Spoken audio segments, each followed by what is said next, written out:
everybody, it's Dan Latto. Hope you're well today. And today is, I think it's a Monday. I have no idea what day it is, just for a change. So, in today's session, we're actually going to do something that we did last week. But we had a problem last week in that the sound, about 5 minutes into it, it went off. And I had no idea that this actually happened. So then I carried on for about another 20 minutes or so, just talking to myself. Anyway, nobody was listening because the microphone went off, so hopefully the microphone will stay with us today and we can keep going with that microphone and it will actually work, which would be really good. And also, what was the worst thing about it is it was a really good show. It was full of content, full of really good stuff you could take and implement. It's always the case, you do a good show, something goes wrong, and then the next day when we were trying to do something else, we had a power cut. Like, literally, everything went dark, the whole thing went off, the Wi-Fi went down, everything went off, and anyway, completely ruined. But hopefully that won't happen today. We're going to talk to you about follow-up sequences and about what you need to do in your business in order to implement a follow-up sequence. So, one thing I have just noticed, by the way, because we're just doing a lot of... we just got a new PC. So there we go. I can actually see me in the background. I didn't realise that. Okay. So, where were we? Follow-up sequences. Let's talk about those. Before we start, there's one thing that I need you guys to kind of understand about follow-up sequences. And it is, what is the glue between all of this? All of this follow-up sequence. And the glue really should be about a CRM. And we're going to go into depth about a CRM and how in particular that can help you with your follow-up sequence. But the other thing that I need to really point out here is that the whole purpose of a follow-up sequence is because most sales don't take place on the first or the second or the third contact. They take place way down the line, like miles down the line.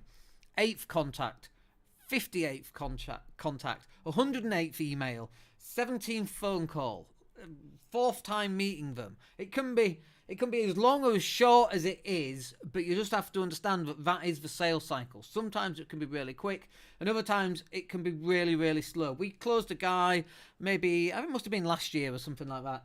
And I was like, oh, when was the first time that you saw my stuff? He said, oh, I'll tell you. It was back in 2011, I think it was, in Manchester. You were on the Property Networking Experts panel. And I saw you speak there. And I'm like, this is like 10 years later. And literally, that was the sales cycle. We sold him a website, and he had. It took 10 years for him to actually come around and actually buy something for us. But throughout all that time, we've done all these lives. You know, we've got over 600 podcasts in the last 5 years, which is phenomenal, by the way. If you think about how many hours we've actually spent talking to a microphone, looking at a camera right there. And, you know, it's amazing when you look at that. But people follow the journey. And sometimes you don't know who is following that journey. So you not putting content out, for example, isn't really going to help. And so let's talk about putting out more content and why that should help.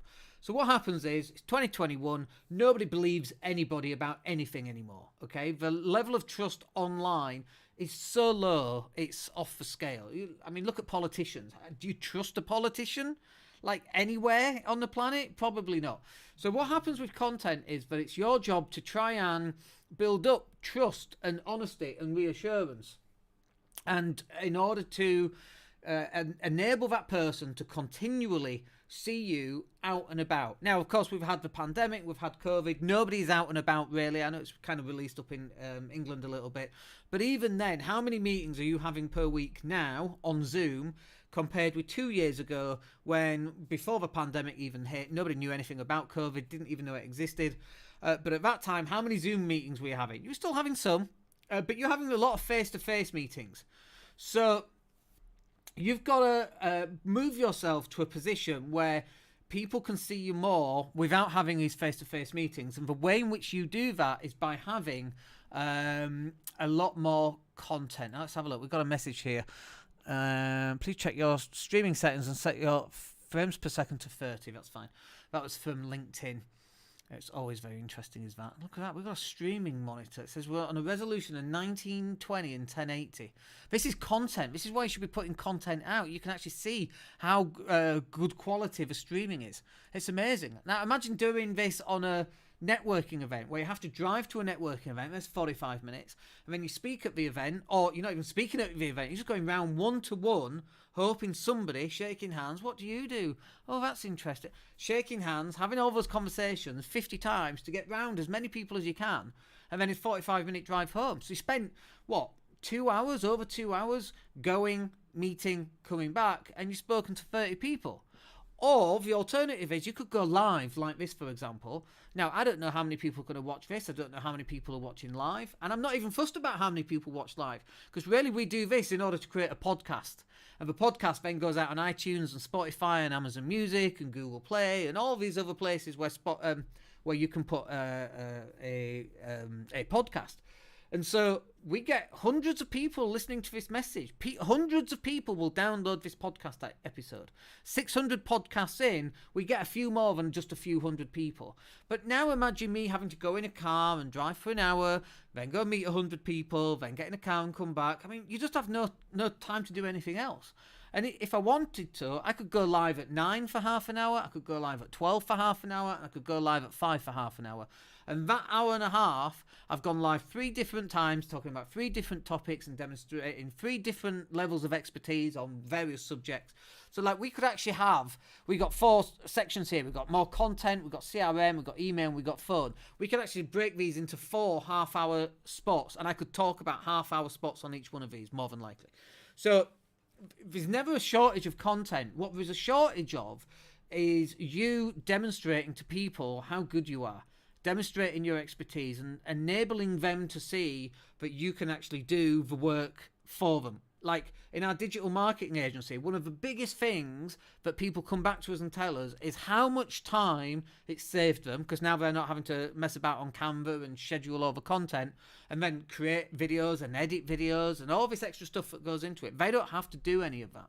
The other thing that we get is they get a level of conversation but they don't get anywhere else, because most of our clients are, the running businesses with staff, but you can't have a director level conversation with a staff team member. That's why they speak to us.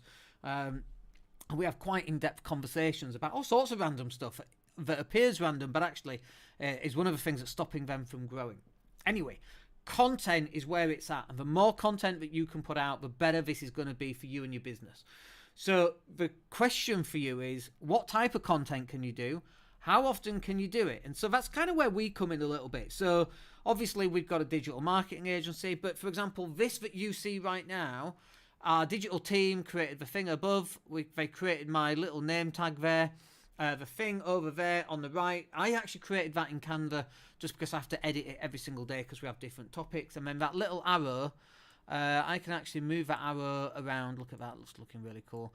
I can actually move the arrow around. So I can create the content really easily, and I don't need my team to be involved on a day-to-day basis. But then there are other types of content as well. So the other types of content are things like images and videos with text on and music on. And so, for that needs a professional person to be able to come in and edit that video or make the images look better. I mean, some of my images actually look quite good, and I look like this for goodness sake. So it's a miracle, I think, that they can make the image look half decent. What I always laugh about, by the way, is Brian Tracy, who's in his 80s, and I'm sure he's a very nice man, but he uses a video from like 40 years ago, and it's so touched up, and then you meet him and he's like a wrinkly old man, and then on his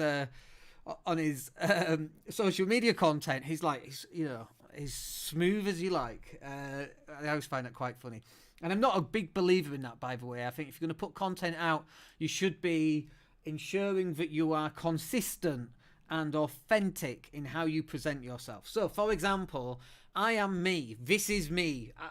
One of the biggest things I get time and time again when people meet me in real life, I go, oh, you're just like you are on YouTube or on Facebook. You just, I feel like I already know you because you're just like you are. And it's absolutely true. You get what you see. I'm very, very authentic, and we say what we feel, and sometimes that gets us into quite a lot of trouble. But we're fine with that. We quite enjoy that, actually. So your ability to put out more content will be directly proportional to the amount of interest that you're gaining. And one thing I've definitely noticed is that when we go live, And then, the magic happens after the live, by the way. So after we go live like this, and we might get one person watching, we might get 10 people watching, we might get 50 people watching. Who knows? Who cares? That's not the important bit. The important bit is what happens after we go live. So we get the videos, they go out, and then they get shared. And then we've got the podcast, and they go out onto Spotify and iTunes, like we said before. And so that's the stuff that gets promoted. And people can listen to that while they're on the tube going home, while they're baking with the kids. They can run it through Spotify, they can run it through Alexa and so on. I shouldn't say Alexa because we've got an Alexa just down there and it will probably play music or something, which is what we don't want.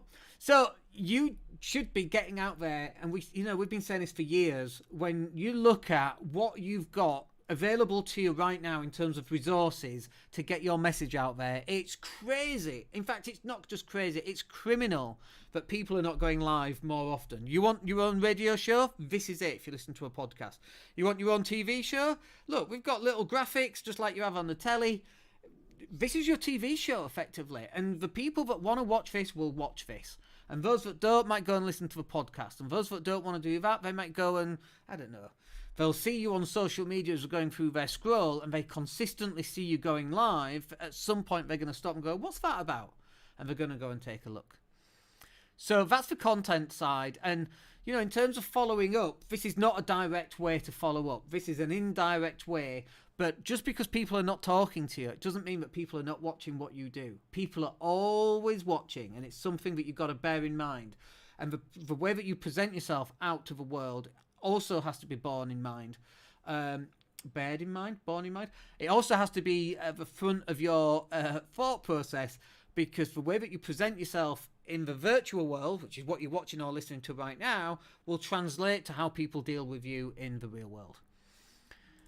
Okay, so next up then is a CRM. What is a CRM? Well, a CRM is a customer relationship management and tool, I guess. And for us, we use ActiveCampaign, and one of the big reasons why we use ActiveCampaign is that when we're logging into ActiveCampaign, immediately we can see who's clicked what on our ActiveCampaign dashboard. And so it'll say Bob's opened an email, Joanne's subscribed, Ian's clicked the link for website design. So we're like, oh, look, Ian's clicked the link for website design. Let's send him a message. And so our CRM will enable us to see who is doing what and when. And this is what happens, folks. It's really crazy. Now, it depends on if they're already on our database or not. It's just the way that ActiveCampaign works. But if they are, and they land on a website page, ActiveCampaign will tag them, looked at the website page. And then, because I can see on the ActiveCampaign dashboard, Ian's clicked on the website page, let's send Ian an email. And so that email will say, hey, Ian, I noticed you were looking at the website design page. Is that something that you're interested in? And Ian will go, oh my gosh, that's amazing. How did you know that? And we know that because we can see it. Let me turn one of my phones off. It keeps beeping at me for some reason. I don't know why it keeps beeping. Get rid of it. So that's why we use the CRM, and that's why you should be using something like ActiveCampaign as well. Most people, I ask them, I go, what CRM do you use? And they go, oh, no, we haven't got one of them. I've got names and addresses on business cards. And I'm like, oh my gosh, okay, how many of them have you got? And I've got, 1,000. I'm like, okay, do you phone them up? Do you go through them and just phone them randomly? No. Okay, do you email them? No. What do you do with them? I've just got them. Well, what's the point in having them if you're not going to use them? You've got to use them for something. So you should be using them into your CRM. Now, there's a GDPR thing here where if you're just getting someone's business card and putting it into your database, it's questionable from a GDPR point of view. Frankly, even if you say to them, oh, can I put you in my database and I'll send you an email? And they go, yes, I would say even that's questionable, by the way. In the olden days, every business card would go into a CRM. These days, we got to be a little bit more cleverer about that. And so the way in which we get people into our CRM is by giving away free stuff. Everybody loves free stuff. And there's an argument that says if you give it away for free, you get bad customers, or they're just tire kickers and people who are prepared to pay. And whilst I agree with that, just filling up your database with people that you can send an email out to is actually a good thing. Let me put it like this. If you've got 200 people on your database, or you've got 2,000 people on your database, and you send them an email for website design, let's say, Do you think you're going to get better results from the 2,000 amount of people on a database or 200? Obviously, it's this one, okay? So why are you not filling up your database? Why are you not filling up and creating free giveaways? And like, note to Dan, you need to create some more free giveaways. We're so bad. We're so busy with our clients. We forget to do it for ourselves.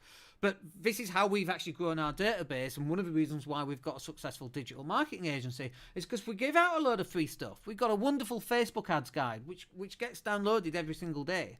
And so these people are now coming onto our database. We can send them random emails about whatever, and they respond to them or they click them, and then we send them an email. Hey, I noticed you clicked on Facebook ads. Is that something you're thinking about implementing in your business? Would you like to book a strategy call? And by the way, if you've not booked a strategy call and you want to have a chat about what your next 12 months is going to look like on your digital marketing strategy, click the link down below and then just fill in a form and come and have a chat. But that right there is why you should be using a CRM system within your business. And if you haven't got one, now look, you need one, right? But don't go and get the cheapest thing going. MailChimp. Should we talk about MailChimp for a second? Please, I know it's free. Like the business cards from Vistaprint that are free of charge, there's a reason for free. It's shit. Stop using MailChimp. I couldn't even remember the name of it. Stop using it. It's rubbish. Move over to ActiveCampaign. You can go Infusionsoft at the top. You've got MailChimp down here at the bottom, and sat nicely in the middle at a nice price point is ActiveCampaign. ActiveCampaign, you can collect all the email addresses. You can put names and addresses on there and use a mail merge and send out letters and so on using DocMail. We've sent out 1,000 letters. We pulled a list off the database and we put them into DocMail. And we sent out 1,000 letters without touching any letters, any stamps or any envelopes. And it was all automated, and it was less than the cost of a second-class stamp. That's how clever it can be. But forget about being clever. Think about going back to basics and just seeing who clicked on that email, who clicked on the link inside the email. They landed on that page. Why did I send them an email? That's how your CRM system should be used. And let's talk about emails then. So on your email follow-up sequence, you should have a series of automated emails that goes out. Now, when we first start out our automated sequence, we send it out on day 1, 3, 5, 7, 11, and then it pretty much goes out every, I think it's 11 days or 9 days. Two things there. One is we use a Fibonacci sequence when somebody first signs up, so it's 1, 3, 5, 7, 11. And the reason why we do that is because it sounds clever. That's literally it. There's no scientific reason, no scientific evidence for anything about that, but it kind of makes sense. 1, 3, well, technically 2, I suppose, but 1, 3, 5, 7 can't be divided by another number only by itself. So, prime numbers effectively. That's why we do it in this particular way. When somebody first signs up, if you're sending an email every single day, by day 7, you've just lost them because they're going to unsubscribe because they're so fed up of getting your emails. I've signed up to email systems like that and got an email every single day. It drives me bloody mad. So what you want to do is, you get an email immediately, and then they wait 1 day, and then they get the next email, and then they wait, 3 days, and then they get another email, then they wait another, 5 days, and then they get another email, and then they wait 7 days, and then they're on this rotation. So that's the first reason.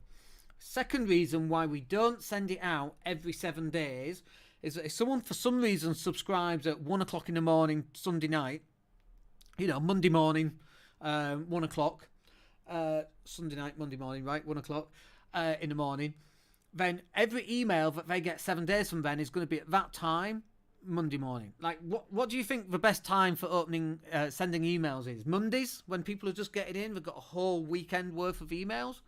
I don't think so. Tuesday is when we send ours. So we actually do two things. First of all, we get them to wait until the Tuesday. So after they do the 1, 3, 5, 7, 9, 11, not that 9's a prime number, 11, then we get them to wait until Tuesday, and then we put another little thing in there that says, please wait till 10:30 a.m. so that they only get emails at 10:30 a.m. because that's when we found for us and our client base, and you'll have a different type of client base, but that's when we found that they actually open the emails the most compared with other times and days. And so that's why we do it in that particular way. But again, you can use that using your CRM that you should be investing in, because that's your business. It's not a cost, it's an investment. And if you're doing that properly, you start to get more engagement on your emails. And we get people emailing us back random, like just we send out an email and the guy that signed up 2 years ago compared to the guy that signed up a year ago, they're getting different emails depending on how long they've been on our database for. So for example, if someone signs up today, a week from now they'll get a specific email, and then if somebody else signs up tomorrow, a week from then they will get the same email 7 days from when they first signed up. So it's based around when they actually signed up. And because of that, we've now got an email system. I don't know how many emails. I count them, and then I lose count because there's that many. There's over 60, 70 emails. So for the next 60 or 70 weeks or so, about 2 years worth, in fact, they're going to get an email from me. And every time we write a really good post on Facebook, or every time I write something and I think, yeah, this could make a good email, I copy it, I paste it, stick it into our email system, add it onto the automation. So it's yet another email that's going out, and I don't even have to do anything. I write the email once, it goes out forever. If you sign up 5 years from now, chances are you'll probably still get the same email that I wrote 2 years ago. As long as it's relevant, which it is, because I write them to be relevant regardless of what's going on in the world. Do people need a new website? Yeah. Will people need a new website in 10 years? Of course they bloody well will. Will people need strategy sessions for digital marketing in 20 years? Of course they will. It makes no difference. I mean, I would imagine that in 20 years we've probably updated those emails. But you get the general gist. And so that's why we do it in that way. So just to finish up then, the next one here is on using the phone system. And the phone device is the most underutilized piece of equipment, I think, in 2021. Everybody sends emails. I know I've just told you to send emails, and you should be sending emails, but you should also be using your mobile phone. And we've got this thing called WhatsApp. On WhatsApp now, I mean, I've just installed it on my new PC, and I've got desktop WhatsApp. So now, instead of having to type on my phone, get neck ache and two thumb typing, I can, type away on the keyboard. My handyman is like, how come you can type so fast? I'm like, dude, I'm using a proper keyboard. That's why. I'm not two thumbs. I'm typing away, typing War and Peace on the keyboard. So you've got all these different mechanisms that you can use that will utilize your phone system. And it can be an actual phone call. It can be a text message. It can be a WhatsApp. It can be, and I hate these, but it can be a voice message sent over WhatsApp. I've cancelled voicemail. I literally don't have voicemail. And people then send me voicemails on WhatsApp. I'm like, you do know I'm not listening to that, right? But different people will respond to different ways. Some will respond to a voicemail left on WhatsApp. Some people respond by message, text message. That's me for sure. You want to get hold of me and you're phoning me. That's not happening. You send me a WhatsApp, you get a response. And an email, you more than likely you'll get a response. Depends how busy I am, of course. Because we can't respond to everybody. But more often than not, we respond to as many people as we can.